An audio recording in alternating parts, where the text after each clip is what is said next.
There's a saying that what you water is ultimately what grows. That where you place your attention ends up guiding your feelings, your perception, your actions, and your life. Right? Focus becomes identity. And change comes from bringing awareness to what we're focusing on. I remember when this light bulb went off for me. Like so many epiphanies, what happened during a difficult, kind of a trying time. It wasn't where I wanted to be. And I remember, sitting down and asking myself, dude, are you on your own team here? Are you helping yourself? Using the metaphor, the question was, am I watering the weeds in my life or the flowers? And by the weeds, I mean, am I allocating energy to thoughts that are detrimental to what I want? Am I keeping myself in places I don't want to be and in relationships that are counterproductive? Am I thinking about what can go wrong instead of all that can go right? Or am I watering the flowers, the positive, highlighting the possibility, the things I'm appreciative for, the seeds, the potential that can grow a mile high? See, I've always known the value in choosing to see the possibility. But the million-dollar question is, how do you remain aware? Because that's the thing about weeds, they're sneaky. They'll take control of your life without letting you know they're doing it. So I'm thinking this through and it dawns on me, this is not complex. This is simple. It's one, identifying where you want to be, and two, analyzing your actions based on those priorities, right? That's it. And so for every pillar of my life, health, relationships, career, finances, I made 2 dots. One for where I am and one for where I want to be. Everything in the middle is life. The ups, the downs, the joys, the sorrow. Everything in between is the path, the line. And it's simple. You start on point A, knowing that you can always get to point B. That what you want exists. It's there. It's available. And your attention, all of your energy should be allocated to the thoughts that reinforce that truth. That's your path. That's what you believe. That's what's important. And it's going to happen. Anything beyond or outside that line, anything that tells you you're not good enough, anything that accepts not achieving that priority, suggests it won't work out, that is where the weeds live. That is wasted space. Why exhaust that energy? Right? To think, I'm not good enough to get this promotion. How does that help you get to your point B?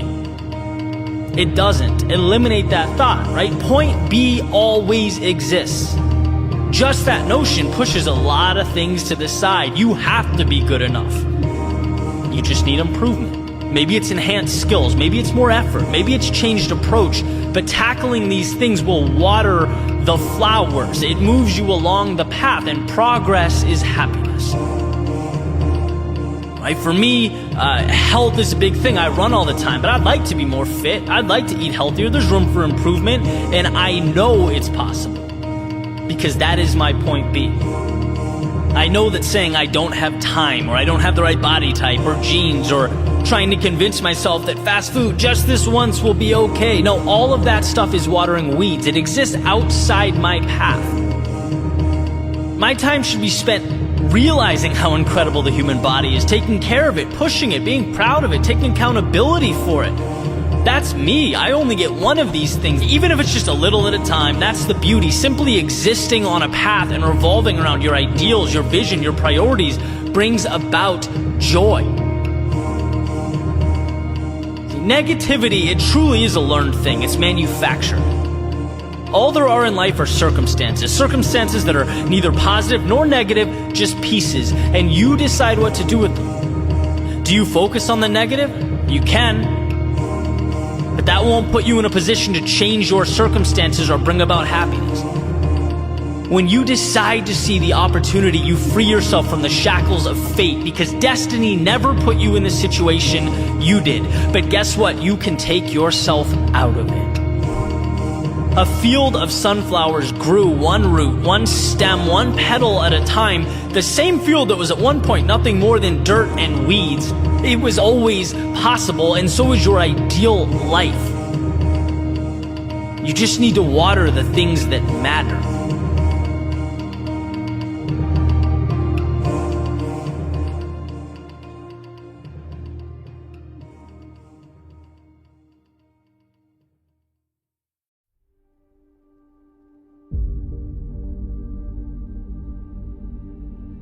I saw an interview by one of my favorite authors today, Stephen Pressfield, where he highlighted what I believe to be a critical and often overlooked point.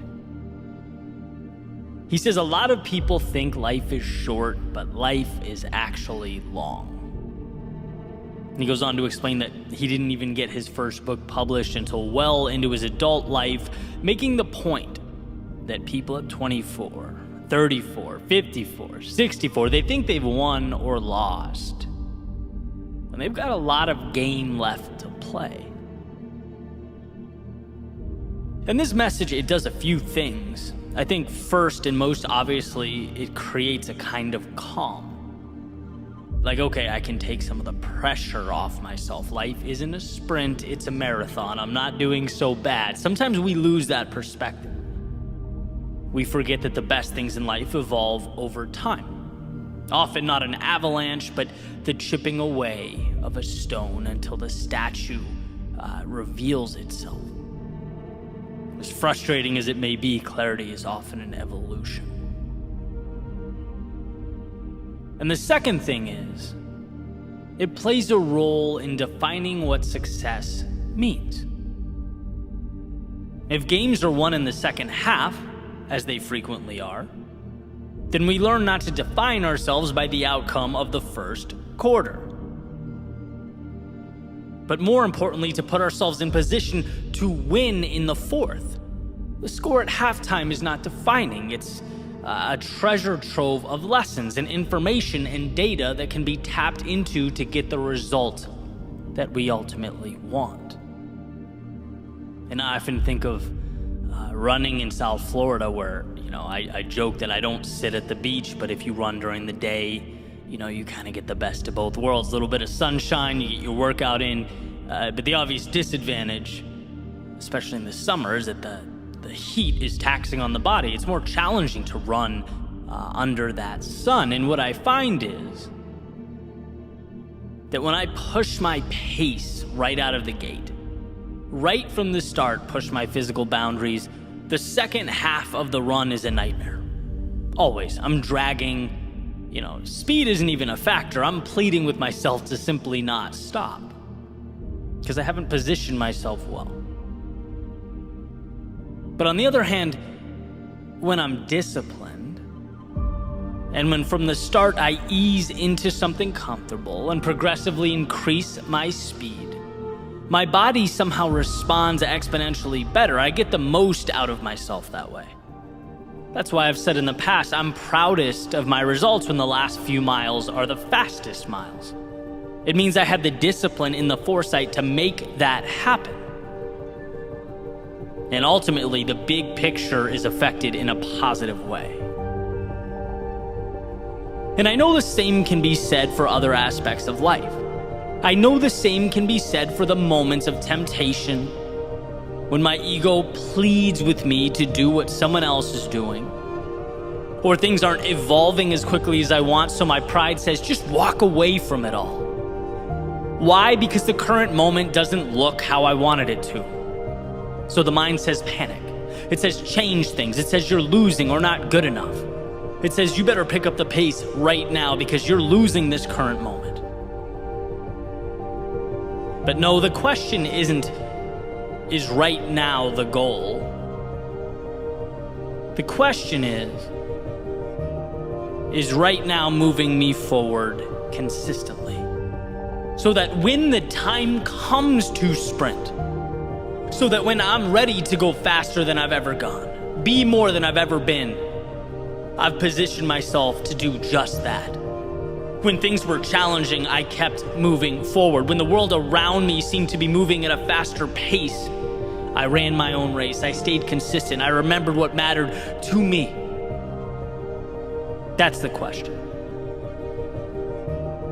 And by the way, this doesn't mean ignoring today's results. It means asking yourself whether today's results are meaningful in the big picture. Right? Using Stephen Pressfield's example, if you don't get published or your work is rejected again and again and again, you have not lost. It's the beginning. It's the first quarter. But what info can you gain from this? What tweaks can you make to your work so that it's in some way more captivating? How can you sell it a little better? What can you do to connect with people who will believe in you and help push you forward? Remember, you only lose when you decide to stop. Why? Because as long as you're willing to adjust and keep going, there are no stopping points. People don't realize limitations are self-imposed. Losing or quitting just means you stood up and said, I'm going to stop learning and evolving with regard to this pursuit. I no longer want to adapt and move on. No outside circumstances can impose that upon you. It's truly an internal decision. I remember Jim Rohn saying, success is easy. Doing the thing that's best for you in the long run is easy. Doing the right things every day is easy. And people would say, well, that doesn't make sense. Why isn't everyone successful? Well, because doing the wrong thing is easy too. It's easy to think right now is the end-all be-all. To forget the big picture, that life is a journey, that you are equipped with everything you need. And when you don't see success to your left or right, when your ideal world hasn't been created, to panic, to seek drastic change, instead of remembering one step in front of the other gets you to your finish line. Instead of remembering the second half is where you make your move, is where you make your push. Not every swing is a home run. Not every swing needs to be a home run. It's about on-base percentage. It's about setting yourself up for success. Step by step, day by day, allowing yourself to evolve. Because if you hang in there long enough, if you say yes and trust yourself long enough, you will get your Super Bowl. You will get your midday run when the sun is at its fullest, you're exhausted, you're tired, and you don't want to keep going. But because you invested in the big picture, because you played the long game, you'll be one of the few who understands, who has created the weapon, the answer, the key that will open the door very few people get to open and walk through.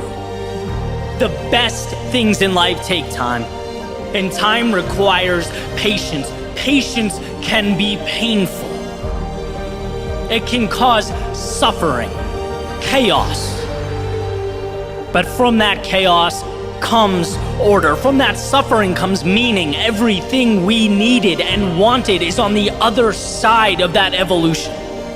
See that your short-term losses are not crippling you.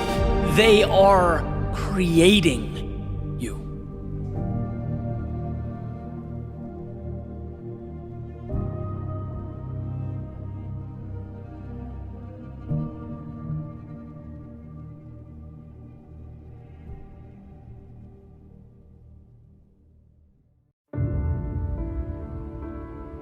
There's a story about some frogs.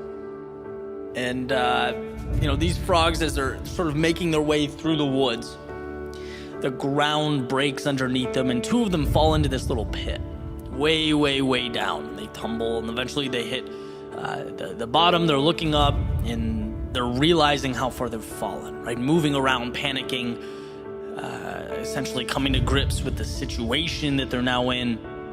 They start frantically jumping, trying to climb the walls. And as they're jumping, the frogs on top are looking down. And they're basically yelling, look, we're sorry this happened to you, but this is a lost cause. There's no way out for you guys. There's no need to jump around. This is a futile situation, right? But they continue to jump, and they're not willing to come to terms with that possibility, not yet. And again, the frogs up top, they yell down, there's no way. It's over. You're going to die down there, guys. You need to ultimately face that. And one of the two frogs in the pit does concede to the situation. He hears the voices and, he stops jumping and makes his way further down the pit and he dies. But the second one keeps jumping and adjusting his approach, trying different things. Ultimately, he does get out. He climbs over the ledge, and when he gets to the top, he's confronted by the others. And they come up to him, they ask him, "Hey, didn't you hear us yelling down that the situation was impossible? Didn't you hear us say there was no way out?" And as it turns out, he didn't hear, because this frog was deaf, right? So he couldn't hear a single word, and this ultimately saved his life. Not because it helped him do the miraculous or the impossible, but because it blocked out the outside voices attempting to tell him what possible is. Look, there will always be doubters, skeptics, and cynics. As Aristotle said, there is one way to avoid criticism: do nothing, say nothing, and be nothing. But the beauty is that these voices have one thing in common, and that's their irrelevance. Because there's one voice that matters in the writing of your story, and that voice belongs to you. Never forget how much control you have. Never forget who holds the pen.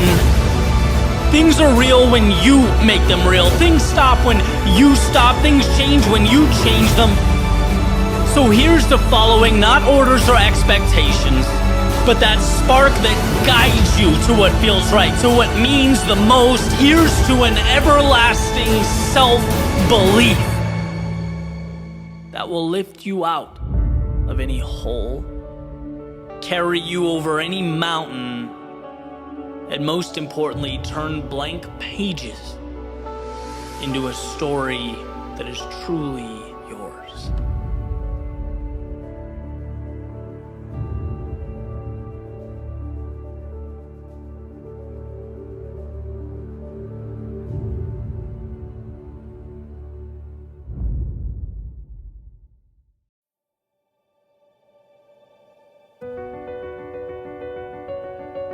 When the water rises, it's sink or swim. We pick up certain truths as we make our way through life, realizations, little awakenings, patterns that allow us to map the things around us so that we can navigate this crazy place. And here's one such realization for my own journey. When you pursue your best, you live your best life. Your best is a North Star to guide you, a bar, line, or benchmark that's always moving, a reminder that you can always do more and be more.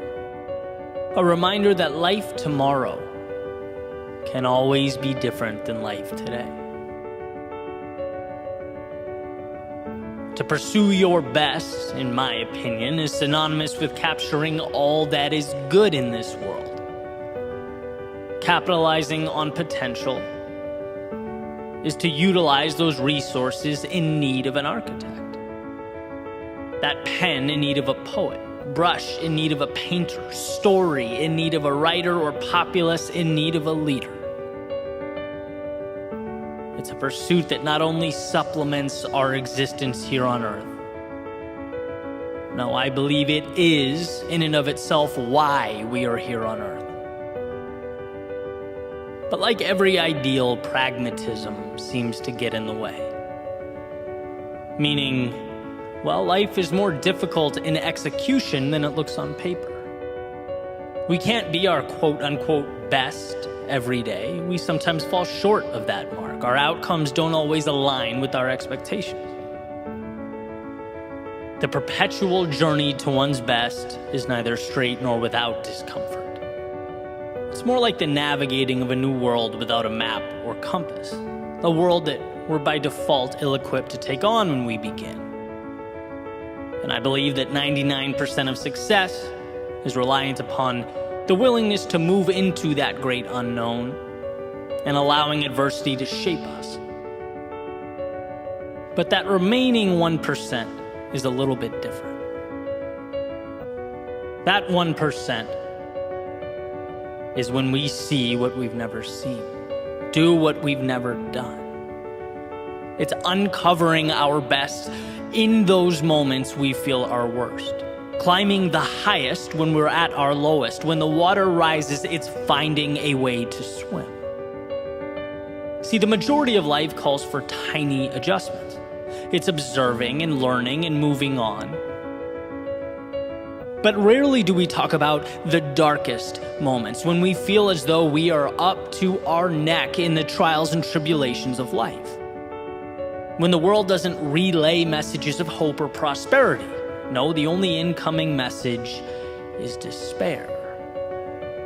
You're essentially David looking up at Goliath. Perhaps a Goliath of your making.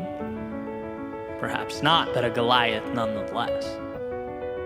So why here? Why are these dark moments different than the 99%? Why is a stage provided at the very time when the limelight feels further out of reach than it ever has? Because this moment is when you prove to yourself who you are. You think you've dug deep in the past? You think you've given your all back then? No, you have no idea what you're capable of. The world provides a stage in our darkest moments so that you can pull back the curtains and illuminate your strength. It floods your world with adversity so that you can trust yourself to navigate the waters. And if you can find a way here, when the walls are closing, clock is ticking, and water is rising, what can't you do? Have you ever asked yourself that question? Those moments show us what we can be, and that is why the 1% is everything. Why is it that rock bottom becomes a bridge to so many new tomorrows? Or the losses we dread most become the change we need most? The answer is simple. Because in those moments we find within ourselves the keys to transformation. See, you didn't know that you can leap that far. And you didn't know because you've never been pushed so close to the edge, running at so fast a speed. But in those moments, you learn that you can take flight. You learn you have the power to stand again. So while the vast majority of life is saying yes when most would say no, it's how we choose to act while immersed in our lowest lows that provides the framework and the opportunity. I believe that the tears indicative of despair streaming down your face look a lot like the tears that emerge during our happiest moments. They are the same. One just precedes the other. See, despair gives you a chance to look at life differently, look at yourself differently, to look in the mirror and understand that the reflection looking back is capable of leading a revolution in your soul. And I get how hard that is, how detached from reality it might seem, but isn't that what tomorrow is? A detachment from the reality, the parameters and the rules of today. It's not until that seed is buried beneath the earth that it plants roots, that it takes aim at the sky, and when you are stuck beneath the chaos of life, you have to know that this is where you too transform. So forget yesterday's shoreline, this is where you build tomorrow's destination. Don't fixate on what is gone when you can dream of all that is to come. And don't dwell on who you were when you can celebrate all you will be. When the water rises, swim.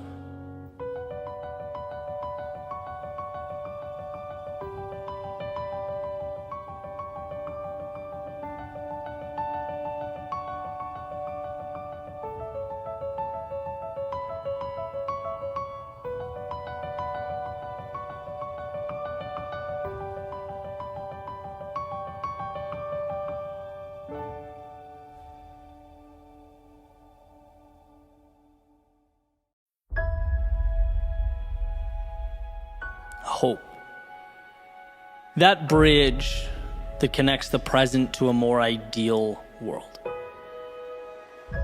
The idea that no obstacle is too big to overcome, no situation too dire to emerge victorious, and that you are never confined to how things are. FDR has said, "We have always held to hope, the belief, the conviction that there is a better life, a better world beyond the horizon." Why does this matter? Well, to put it simply, before one can leave the situation they are in, they have to believe there is another path worth taking. It's not always seeing, but trusting. It's a tale of two components. One, the belief that something better is out there. And two, the belief that you are strong enough to bridge that gap to create that world. So let's start with number one. There was a study done by Kurt Richter in the 1950s, and he used rats. And it was kind of a gruesome experiment, but definitely worth talking about because the takeaway is incredible, right? And I kind of cherry-picked the relevant parts of the experiment. Basically, he wanted to delve into the role that hope plays in our lives. And what he would do is he would drop rats into a jar of water and observe. See how long they would swim before they drown. And for the most part, these rats would swim for a minute or two and then ultimately give up, right? There was this innate feeling of hopelessness. But then he made a change, and when they were close to drowning, he'd reach in, he'd pick them up, he'd hold them for a little while. And then he'd place them back in the water, and the results between the two groups were night and day. The rats saw in the second group that it wasn't over. Right? And when they were placed back in the water, they had a reason to continue swimming, and they did. Some of them did for hours. The only difference being that they had hope. They saw there was more. And I don't think that's too different from us. The situation may be different, but the rules generally apply, right? So much of conceding or giving up in life, accepting an existence that falls short of our ideals, it's when we don't believe in something more. We stop swimming. We don't give ourselves a chance, right? So instead of creating bridges to walk on, we make walls that lock us in. Hope is knowing all pain, all discomfort is temporary. And the second component is belief in yourself. Belief in yourself to traverse that space between current and the ideal. It's self-empowerment. You can be the difference maker in your life and others. And it's funny, the other day after reading about the Richter experiment, I was sitting at a friend's house with my laptop, kind of trying to figure out what to make of it, right? Because the idea of hope I knew was powerful, and then I wanted to share that story. I wanted to write something that would highlight its value, but it seemed kind of unfinished or simply part of an explanation. I'm sitting there thinking about it, and I hear this loud bang over and over again, and I get up and I run to the back of the house, right, to make sure everything's fine, see what's going on. And my friend's standing there with goggles on, this grin on his face and a sledgehammer, and a huge hole in the wall in front of him. And I'm like, dude, what are you doing? You just knocked your wall down. And he goes, yeah, I wanted to make another closet. His family's growing, he needs more space, and he just took it upon himself to make that happen. And I just looked at him and walked back out, started walking to the living room, and it hit me. This is a component of hope. Seeing what's not there and doing something about it, right? If the swimming experiment is step one, this has to be step two. In real time. Step one, believing, seeing something more. Step two, taking action to change it now. Buying into the fact that you have the power to change your own world. And it's funny because any house or room I've ever lived in, my thought's always, you look around and this is it, right? This is the situation. This is what's being given to me. How do I make the most of it? How do I play within these parameters? Not, okay, this is fine, but it could be better, by smashing down the wall in the back over there, creating something new. And, obviously the message here isn't about home maintenance, right? This is about taking a sledgehammer to the places in your life in which you are not content, so that you can build in its place something that matters. You look around to your left, to your right, and you're unhappy. That's not the end of the story. That's the beginning of the story. That's where the wheels hit the road. In other words, it's looking at life with the lens, with the freedom of knowing things don't have to be what they are. They don't have to stay the same until the universe changes them. No, they can be what you make them. And what life teaches us again and again is that walls can be stepped over. No's can become yeses. Impossibles can become commonplace. But first, there must be hope. There must be an understanding that your world is a 10,000-foot view of all the little stories you tell yourself and the narratives you believe. See, every day when you wake up and take your first steps, breathe your first breaths, know that nothing simply is. No, it is simply chosen and can be remade. That's what makes life such a beautiful thing. It's flexibility. It's promise to provide what has been relentlessly sought out. So remember, it's when you can't find your answer, when the odds look grim, when the rest of the world tells you no, that you most need hope. Hope, the power, the strength to look within yourself and remember that one life can change and two, you can change it. Armed with this understanding, nothing is impossible. When others fail to see the answer, the light in themselves, in the situation, you become the reminder that light is internally manufactured. We aren't given answers so that we may believe them. We are given the opportunity to believe, and thus we create that ending we hope to pursue. And without this, life is nothing more than a permanent status quo. It's holding our hands to the sky and receiving what life chooses to provide. But that's not why you're here. It's not why you woke up today. Not to accept, but to create. To find hope in the tragedy and the hardship, and to find within yourself the strength to move forward with whatever you decide comes next.